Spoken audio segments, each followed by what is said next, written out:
The poorest people rarely remember the meals they received, but they never forget the meal they chose to give away.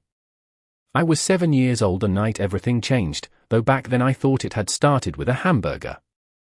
The November rain soaked every corner of downtown Chicago, turning sidewalks into mirrors that reflected red brake lights and tired faces hurrying home.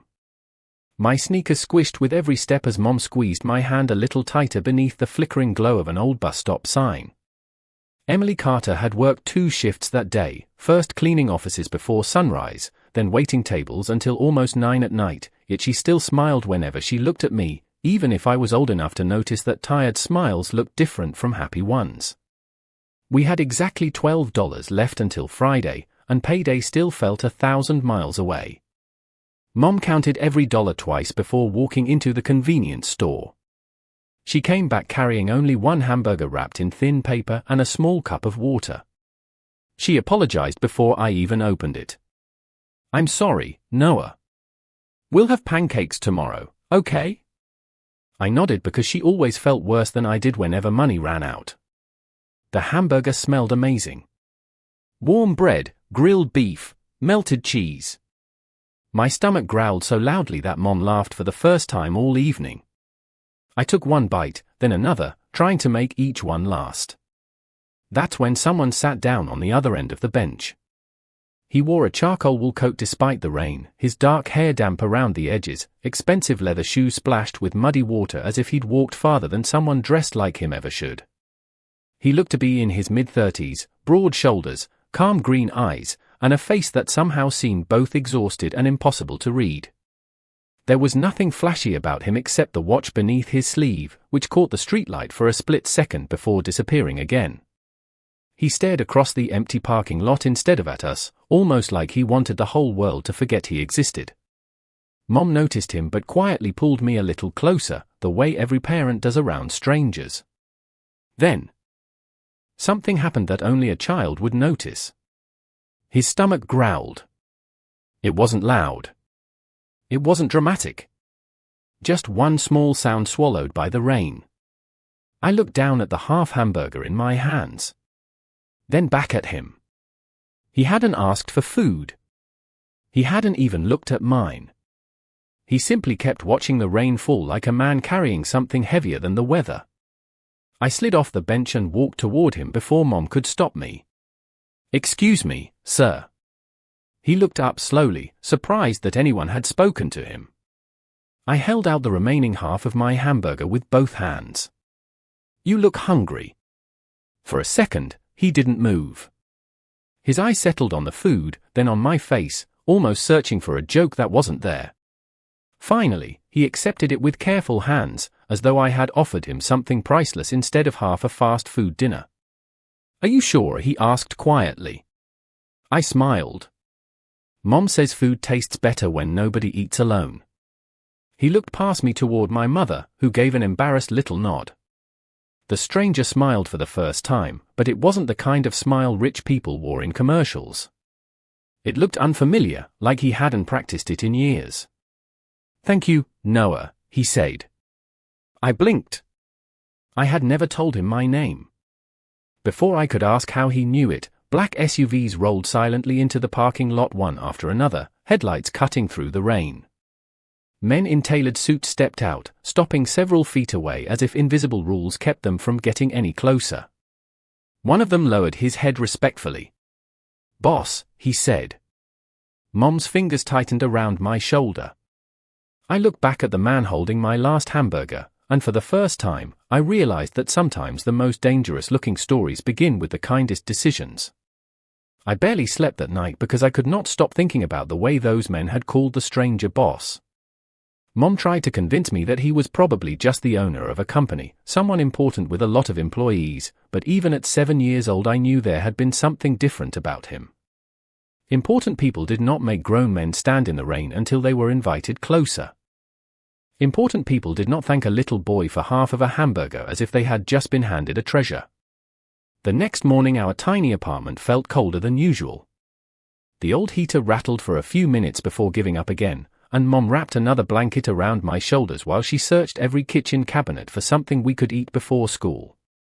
We found half a box of cereal with barely enough to fill one bowl.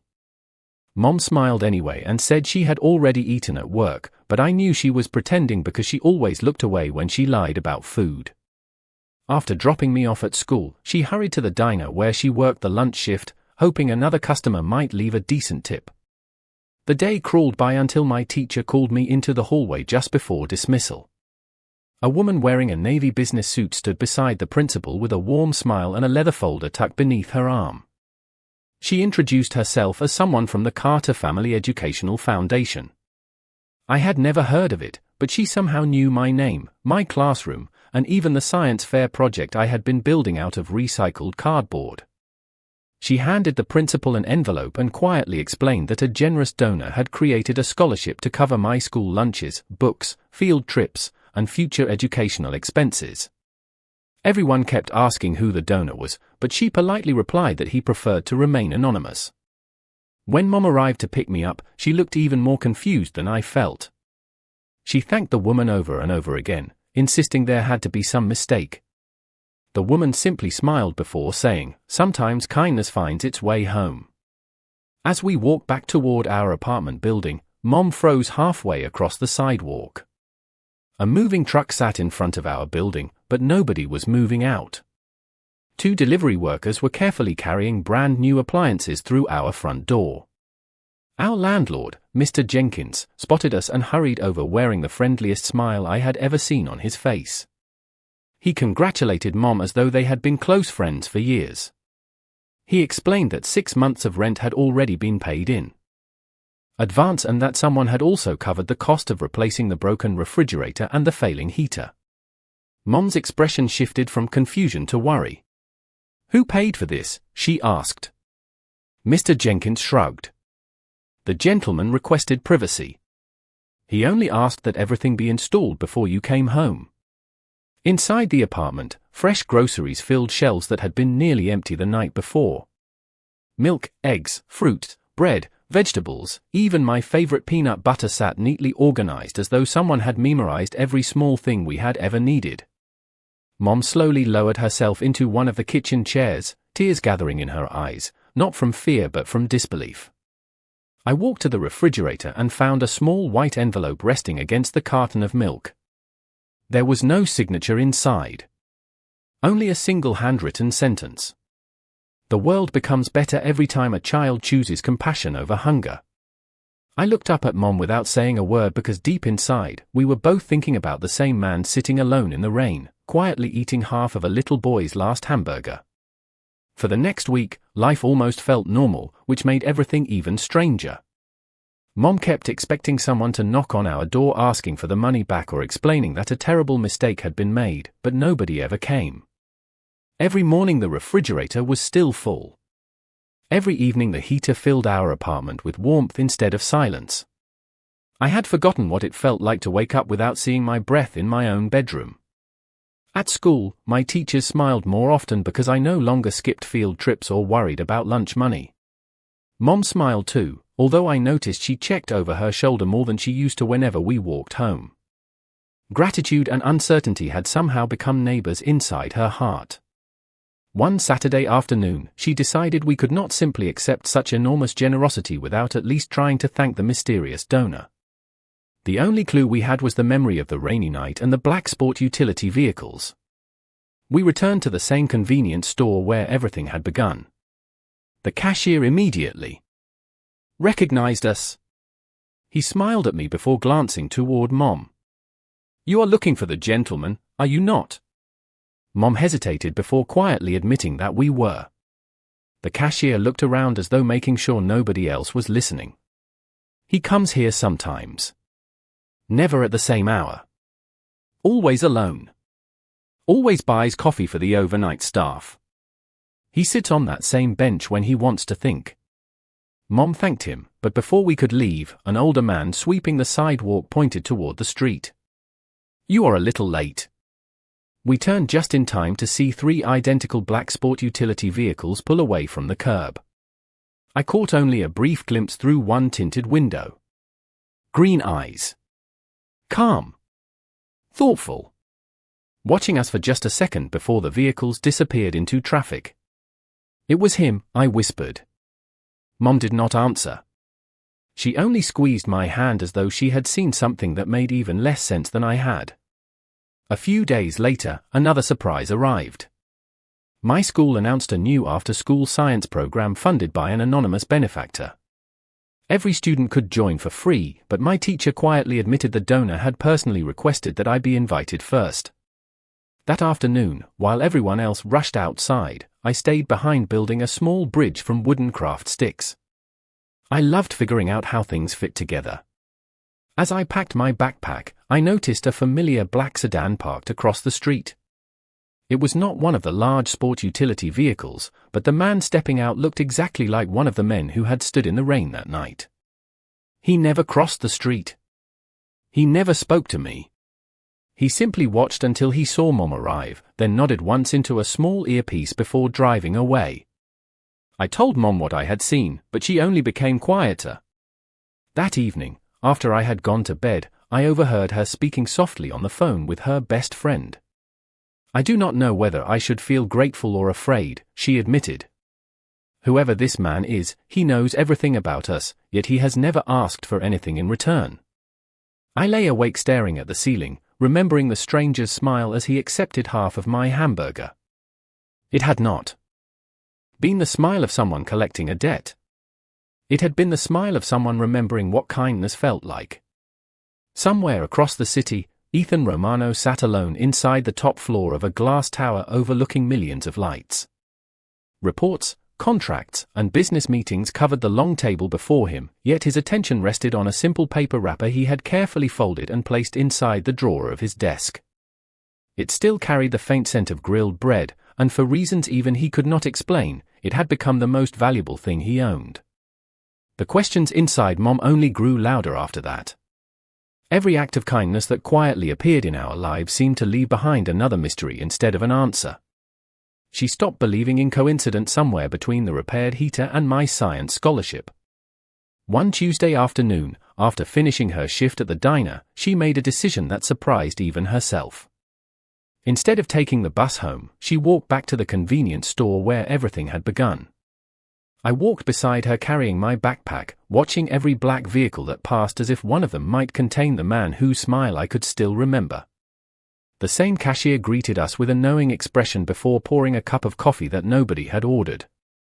He usually comes on Tuesdays, he said quietly.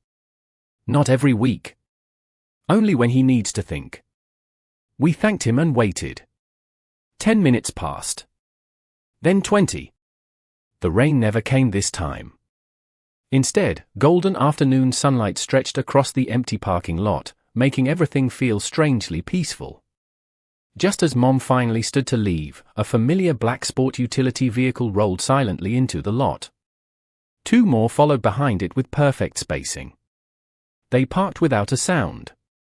Men wearing tailored suits stepped out first, scanning the area with calm professionalism before opening the rear passenger door. The stranger from the rainy night stepped onto the sidewalk wearing a charcoal suit that fit him with effortless elegance.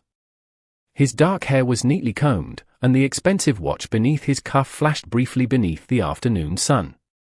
He looked nothing like the lonely man who had quietly accepted half of my hamburger. He looked like someone the entire city moved around. Conversations inside the store stopped the moment he entered. Employees greeted him with quiet respect. Customers instinctively stepped aside. Yet when his eyes found mine, all that authority seemed to disappear for a single heartbeat. The same gentle smile returned. "Hello, Noah," he said. I smiled back before Mom could even react. "Hi, mister." Mom stepped forward, her voice steady despite the uncertainty in her eyes. "My name is Emily Carter. I believe you have been helping my son and me." Ethan Romano studied her for a moment before giving a small nod. "I have." "Why?" she asked softly. "We are strangers." He glanced toward me before answering. We were strangers for exactly 1 minute. Neither of us understood. He continued in the same calm voice. "Most people spend their lives protecting what little they have. Your son gave away half of his dinner without asking my name, my job, or what I could offer in return. That is not something money can buy. Mom lowered her eyes, struggling to find the right words. You have already done too much. We cannot keep accepting this. Ethan smiled faintly. Then do not think of it as charity. He looked directly at me. Think of it as an investment in the kind of man he is becoming. Before Mom could answer, one of the suited men approached respectfully and whispered something into Ethan's ear. He listened without changing his expression, then nodded once. The man stepped away immediately. I noticed that every person around him seemed to wait for his permission before moving. There was no shouting. No showing off. Just quiet authority that filled the entire parking lot. Ethan reached into his coat pocket and removed a simple business card. There was only his name and a phone number printed in clean black letters. He handed it to Mom. If either of you ever truly need help, call me yourself. Nobody else. Mom accepted the card with hesitant hands. Who are you really? She asked. Ethan looked toward the skyline where glass towers reflected the setting sun before answering with complete honesty. Some people call me a businessman. Others have less flattering descriptions. A faint smile crossed his face as he looked back at me. But your son only saw a hungry man. I hope he never loses that gift. After that afternoon, something changed between us, although none of us knew how to explain it. Ethan Romano never appeared without warning, never called unexpectedly, and never tried to become part of our daily lives. Instead, he remained like a quiet shadow at the edge of our world, close enough to protect us but never close enough to make us feel trapped. Weeks passed, and Christmas decorations slowly filled the streets of Chicago. The air carried the scent of roasted chestnuts, fresh coffee, and pine trees as the city prepared for the holidays. Mom worked even harder because restaurants were busier than ever. I spent my afternoons at the science program, building model bridges and tiny electric circuits while dreaming of becoming an engineer one day. One evening, Mom came home unusually quiet. She placed her purse on the kitchen table without saying a word and stared at the floor for a long time. I could tell something had happened. Did you have a bad day? I asked. She forced a smile. Just one difficult customer. But the next morning she admitted the truth. The owner of the diner had announced that several employees would lose their jobs after the new year because business had slowed down. Mom was one of the names on the list. She tried to sound calm, telling me everything would work out somehow, but I noticed her hands trembling as she folded the laundry that evening. She never reached for Ethan's business card. Instead, she carefully placed it inside the kitchen drawer and closed it again. We solve our own problems, she whispered more to herself than to me. 3 days later, something unexpected happened. The manager who had delivered the layoff notices gathered everyone before the lunch rush. His expression looked completely different from before. He apologized to every employee for the confusion and announced that a new investor had quietly purchased the diner.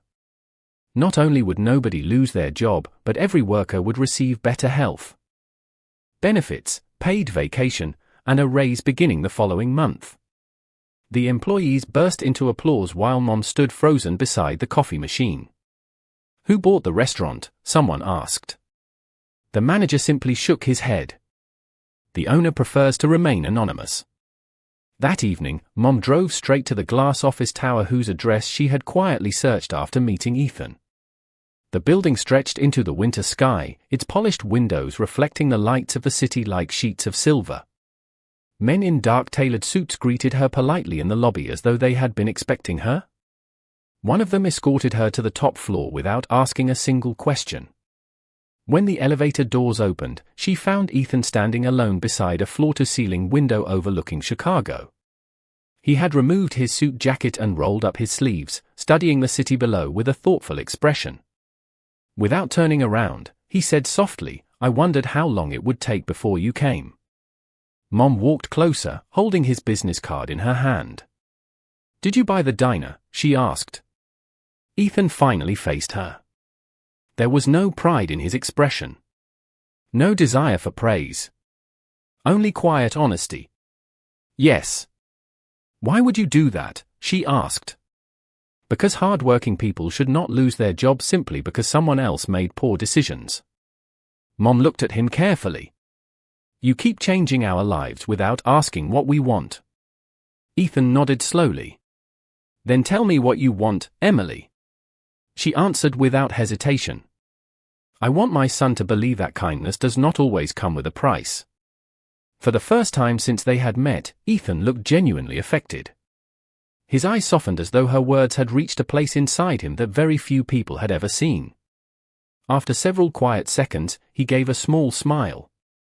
Then perhaps your son is already teaching me something that all my success never could. Winter settled over Chicago with quiet determination, covering rooftops with fresh snow that softened even the busiest streets.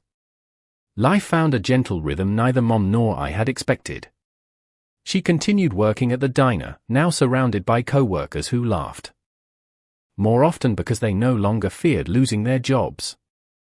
I spent every afternoon building robots, bridges, and tiny machines in the science lab, racing home afterward to tell Mom about every new discovery. Ethan never interrupted our routine. Instead, he somehow became part of it without asking for permission. Sometimes a box of books about engineering appeared at our apartment with no note attached. Other times my school received new computers for the entire science department through another anonymous donation. Mom thanked him whenever she learned he was responsible, but she never accepted more than what helped others as well. She insisted that if his generosity only benefited our family, it would never feel right. Strangely, Ethan never argued. He simply adjusted. If he wanted to help us, he found ways to help dozens of other people at the same time. One Saturday morning he called for the first time. His voice remained calm as always. Noah, would you like to help me with something? I looked at Mom, who nodded after a moment of hesitation. Half an hour later, a black sport utility vehicle stopped outside our building. The same respectful driver greeted us with a warm smile before taking us downtown. I expected another enormous office building, but instead we arrived at a public park overlooking Lake Michigan. Ethan stood beside a folding table wearing a dark wool coat instead of one of his expensive suits. Around him were dozens of volunteers serving hot soup, sandwiches, blankets, and winter coats to families struggling through the cold season. There were no cameras. No reporters. No signs carrying his name. He handed me a box filled with knitted hats. Think you can help me? He asked. I grinned and immediately began passing them out to children close to my age. Mom watched from a distance, surprised by how naturally Ethan blended into the crowd. He spoke to every person with the same quiet respect, listening more than talking, shaking hands, remembering names, kneeling to speak eye to eye with children instead of towering above them. Hours passed before I noticed something unusual. None of the volunteers called him Mr. Romano. They simply called him Ethan. Watching him laugh with an elderly veteran over a cup of coffee felt impossible to reconcile with the powerful man who occupied the top floor of a skyscraper surrounded by security. On the drive home I leaned forward from the back seat. Can I ask you something? Ethan smiled through the rearview mirror. Of course. Why did you become so rich if you like simple days like this better? The vehicle grew completely silent. Even the driver glanced upward for just a second before returning his attention to the road. Ethan thought carefully before answering. Because when I was younger, I believed money solved every problem. Then one little boy showed me that sometimes half of a hamburger is worth more than an entire fortune. I looked down at my hands, embarrassed. It was only food. Ethan slowly shook his head. No, Noah. It was trust. That is much harder to earn. Mom quietly wiped away a tear while pretending to watch the snowy streets outside her window. She realized that afternoon that Ethan was no longer trying to repay a favor. He was trying to become the kind of man who deserved the kindness he had been given, and for the first time since that rainy night, she no longer saw a feared man surrounded by wealth. She saw someone still searching for the version of himself that a 7-year-old boy had somehow recognized before anyone else ever could. Spring arrived quietly, melting away the last traces of snow and filling the city with cautious optimism. For the first time in years, our apartment felt less like a place we survived in and more like a place we truly called home. Mom laughed more easily. I spent weekends building small inventions from old electronics that Ethan somehow always seemed to know I would enjoy taking apart. Even so, one thing never changed. Ethan refused to let his world become ours. Whenever I asked about his business, he simply smiled and changed the subject. Whenever Mom thanked him again, he always answered the same way. "You already thanked me that rainy night." One Friday afternoon, my science class traveled to the Museum of Science and Industry for a regional student competition. Mom could not leave work, so she hugged me goodbye outside the school bus and reminded me to enjoy every minute. My bridge design had reached the final round, and I could hardly stop smiling. The museum buzzed with excited students, teachers, and families from all over Illinois. I proudly explained my project to the judges, then wandered into the transportation exhibit while waiting for the award ceremony. That was when I noticed two men standing near the entrance watching me far more carefully than everyone else. They wore expensive coats, but unlike Ethan's security team, they smiled too much without ever looking happy. One of them approached slowly. "You are Noah Carter, right?" he asked politely. I nodded before remembering everything Mom had taught me about talking to strangers. "My teacher is over there," I answered, taking a small step backward. The man smiled again. "We only wanted to congratulate you. Someone important asked us to deliver a message."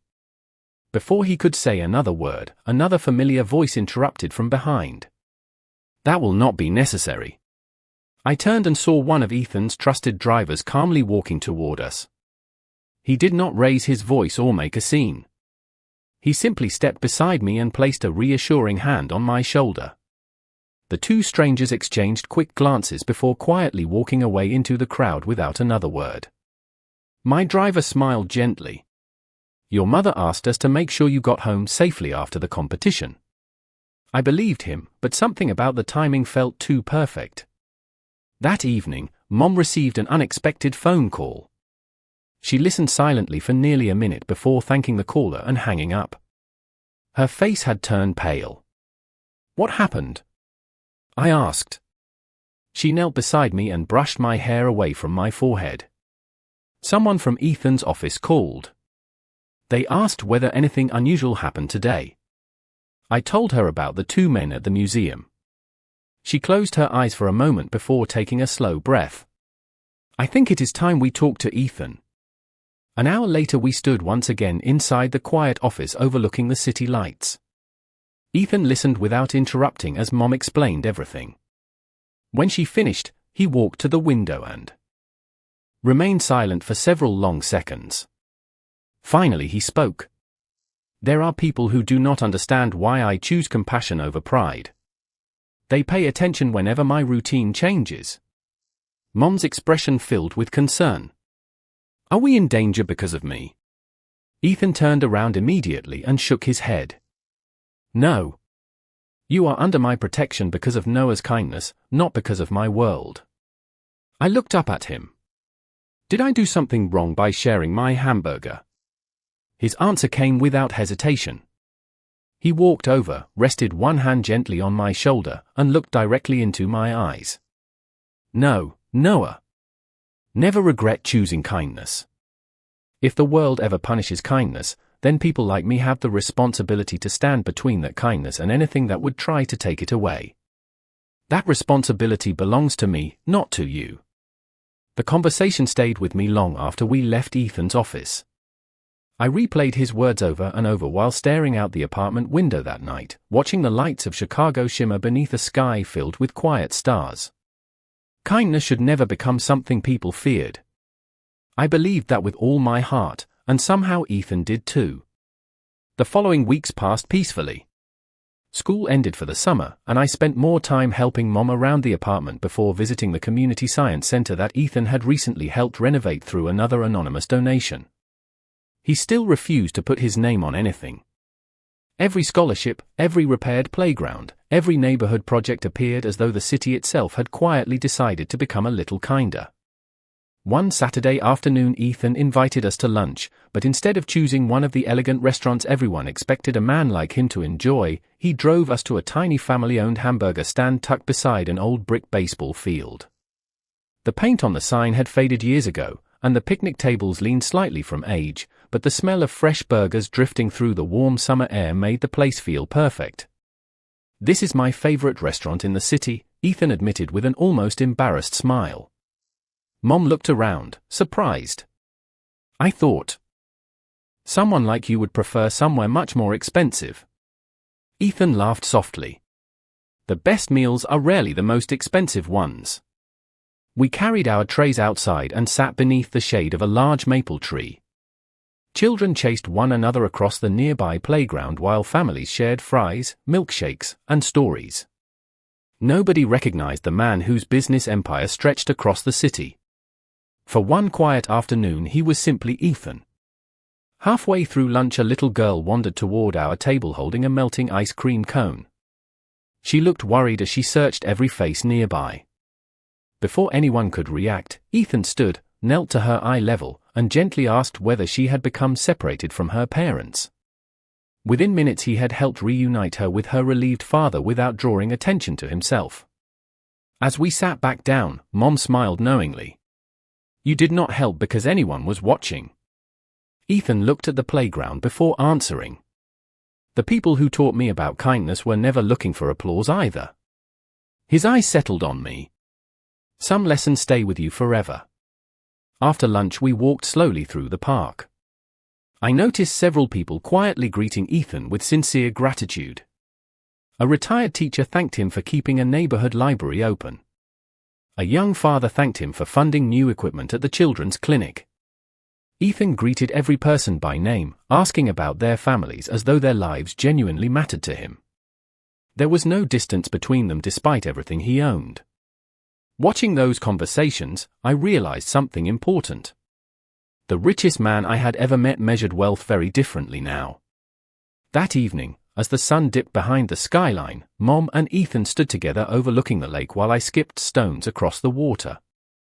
"You have changed," she said gently. Ethan smiled without taking his eyes off the horizon. "No. I think I finally stopped pretending to be someone else." Mom nodded thoughtfully. "Then promise me one thing." "Anything." "Never let this version of yourself disappear." Ethan looked toward me as another stone bounced across the lake before sinking beneath the gentle waves. His voice was quiet but certain. "As long as that boy keeps believing that strangers deserve kindness, I will always remember the man I want to be." Years passed more quickly than any of us expected. Chicago kept growing, buildings reached higher into the sky, neighborhoods changed, and seasons continued their endless rhythm, but one memory never faded. I still remembered the taste of that last hamburger on the rainy night when I thought I was simply sharing dinner with a lonely stranger.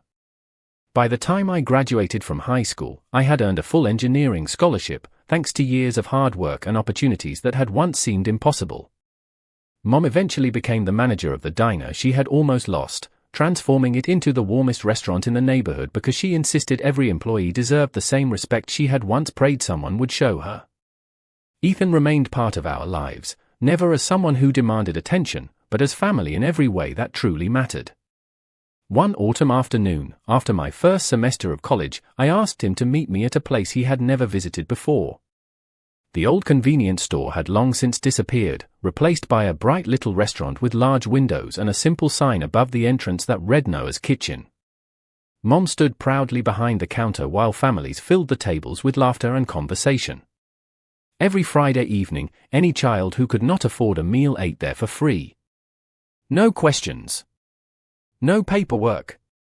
No embarrassment. Just kindness served with dinner. Ethan stepped inside wearing another perfectly tailored charcoal suit, though the years had softened something in his expression. The confidence was still there.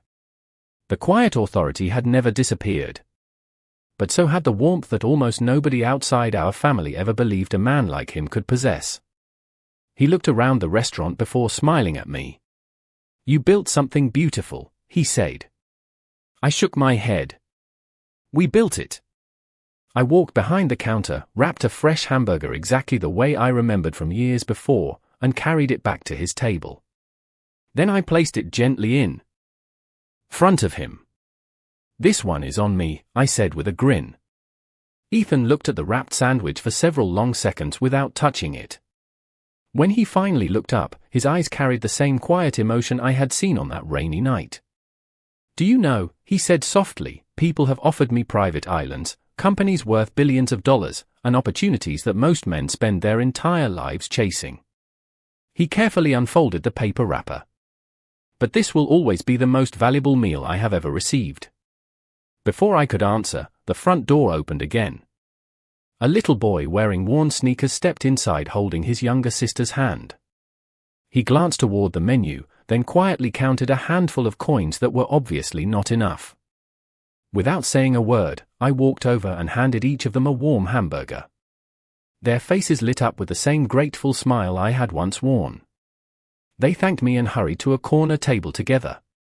Ethan watched the scene in complete silence. Finally he whispered, almost to himself, it happened again. I smiled. That is the point. Outside, evening settled gently across the city as families continued filling the restaurant with laughter. No headlines would ever tell the story of how one small act of generosity transformed the life of one of the wealthiest and most feared men in Chicago. No history book would mention half of a hamburger shared beneath the rain. But every child who walked into Noah's kitchen without money and left with a full stomach became another chapter in that invisible story. Looking back now, I finally understand something I could not have known at 7 years old. Kindness never disappears after it is given away. It simply changes hands until one day it finds someone who has forgotten how to believe in people, and sometimes that single moment is powerful enough to change not only one life, but every life that follows.